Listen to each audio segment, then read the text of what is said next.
keto style Labor Day meal. I made ribs. Let me show you how I make mine. I start by patting them dry and adding some house seasoning that I make, which is salt, pepper, onion powder, garlic powder, and parsley, and this rendezvous rib seasoning. I do that on the front and back and then wrap it tightly in foil.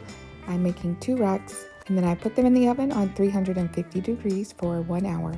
When that hour is up, I take them out of the oven and flip them over, and then open the foil, and I add a little bit of seasoning again. I'll be adding some Kinder's barbecue blend and a little more of this rendezvous seasoning. It's amazing. It's out of Memphis. One of my friends put me onto it, and it is so good. After I flip them and add a little more seasoning, I just wrap them up again and put them back on the oven, but on a lower heat. Put them in on 300 degrees for another hour. When that hour is up, I take it back out. And here's a trick for making fall off the bone tender ribs in the oven. Flip them every hour.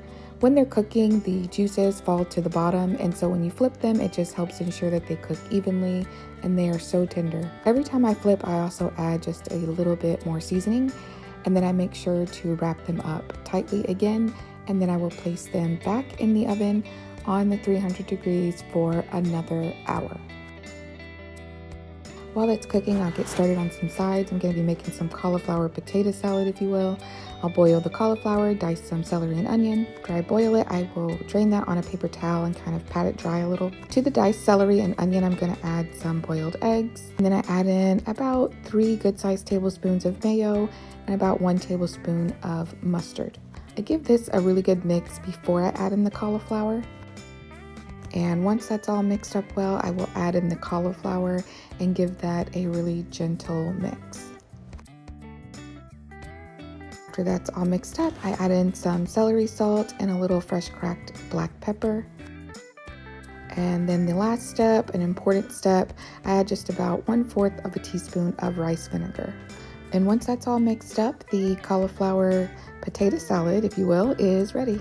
Now the ribs are ready, and they just need to go back in the oven for about 15 minutes uncovered. Before I do that, I'm going to add just a little brown sugar replacement to the top of the ribs. And then I'll be using the sugar-free sweet and spicy barbecue sauce. This is so good.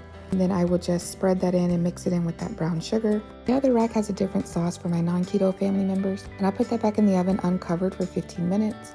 While that's cooking, I'm going to make some deviled eggs. For my deviled eggs, I just pop out the yolk and add some no sugar added relish, mayo, mustard, and about 1/2 teaspoon of monk fruit sweetener. Pipe that into the eggs, add paprika, and they're done. Now the ribs are all done. Yes, they were fall off the bone tender. This meal was so good. Tag me if you try.